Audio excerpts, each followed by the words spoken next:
Hello guys! Hello Libra!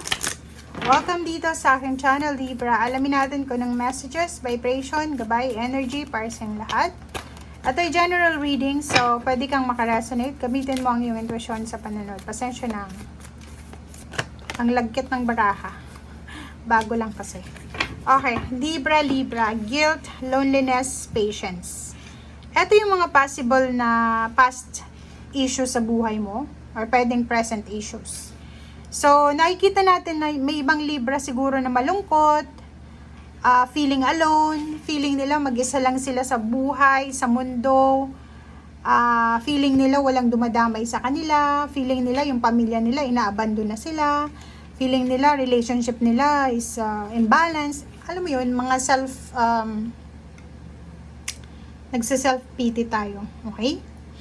So, dito sa baraha mo, sinasabi na alisin natin yung kalungkutan na to.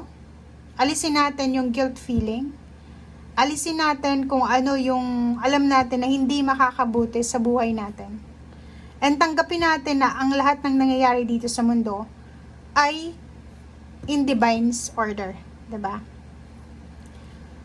Walang control dito yung tao sa mundo. Panginoon lang ang may control kung ano yung nangyayari sa buhay natin. So, if ever man Libra na may nangyaring hindi maganda sa buhay mo, huwag nating sisihin siguro yung ibang tao. Pero nakikita naman natin na yung Libra hindi yan naninisi ng ibang tao. 'Di ba?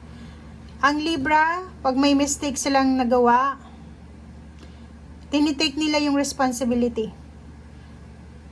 Pero dito sa baraha mo, ang nakikita ko nalulungkot ka. Nalulungkot ka siguro. Ang Libra na to is pwedeng mother or pwedeng parents or father. Siguro yung anak mo na hindi mo ini-expect na magbabago yung ugali niya, ay posibleng nagbago. 'Di ba? Yung anak mo na sobrang bait, sobrang magalang, biglang naging masama yung ugali or pwedeng gumawa ng hindi maganda laban sa'yo or laban sa inyo. So, parang ganun yung loneliness mo. Parang dun ka malungkot. Malungkot ka kasi yung expectation mo nasira.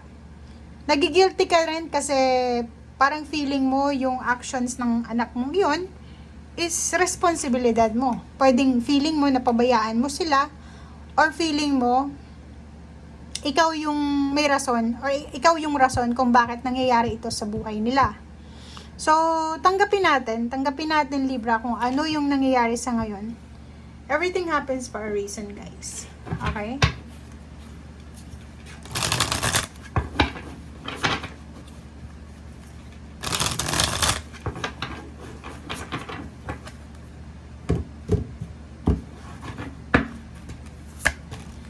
Okay, first card natin is Ego, Archangel Jophiel, and Two of Fire. So, nakikita ko sir dito, Libra, yun yung dahilan kung bakit ka nalulungkot. Nalulungkot ka kasi feeling mo, entrap ka eh. Feeling mo, hindi ka makagalaw, hindi ka makapagdesisyon. Natatakot ka din eh. Nakafocus ka ngayon sa pera kasi wala kang pera. Or parang, gagawin mo ang lahat para makaraos ka sa usaping financial. Kung makikita mo dito sa baraha mo, sinasabi na ginawa mo yung best mo eh. Huwag kang mag-guilty. Kasi ang nakikita natin dito, it's either anak to or parents. Or kung ano man yung goal mo, or role mo sa mundo. Nakikita ko sir dito, nangihinayang ka eh. Nangihinayang ka, sinisisi mo yung sarili mo kasi feeling mo, nasira yung foundation mo, nasira yung mga tao sa paligid mo, or nasira yung mga pangarap mo dahil sa'yo, sa maling decision mo. Parang ganun. Comment down below if resonated ka. Seven of Earth, and then, but sinasabi ng baraha, be patient. May patience dito eh. So, be patient, Libra, kasi may parating na good news. May victory, good news na parating. It's either public recognition, awards, graduation, birthday celebration, salary increase, ano pa ba? Maraming darating dito, okay? Mga new partnership, new contract, or forward movement na pangyayari sa buhay mo. So, doon ka dapat mag-focus. Huwag kang mag-focus sa mga bagay-bagay na nagbibigay lungkot sa'yo. Okay? And happy outcome din, 'di ba? Happy outcome, bagong ideas na pwedeng magdala ng success. So, be confident. Ang galing ng baraha mo Parang nararamdaman ng universe or ng ating Panginoon kung ano talaga yung nakikita nila, kung ano yung nararamdaman mo.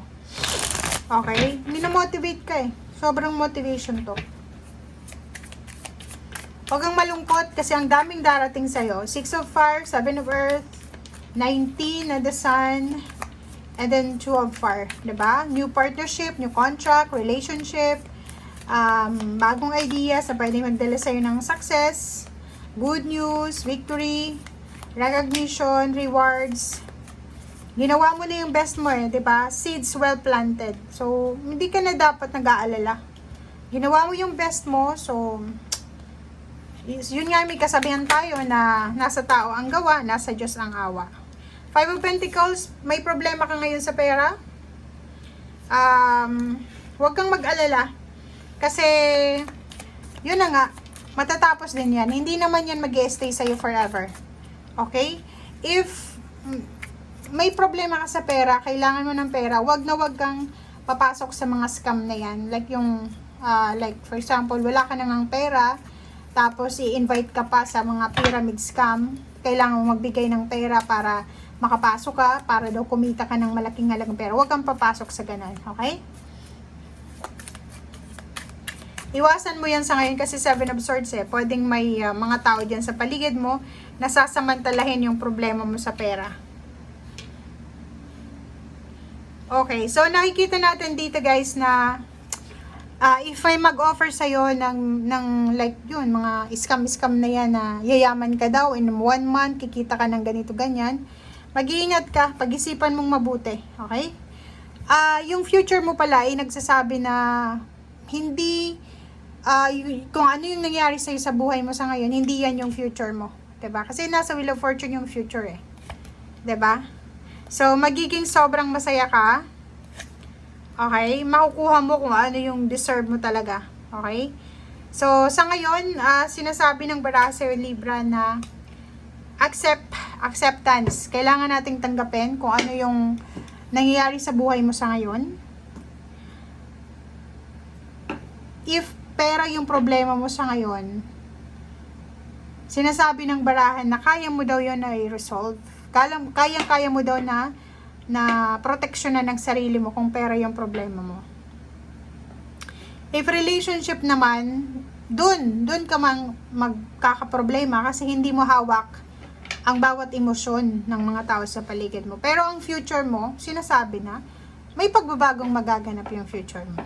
So, ang nakikita natin dito, sabi ng baraha, pag pera yung problema, maayos mo pa. Pero pag relationship na, hindi na, or pwedeng hindi mo na hawak yon, hindi mo na kontrolado kasi hindi mo hawak yung emosyon ng bawat isa. Okay? Thank you guys. Bye!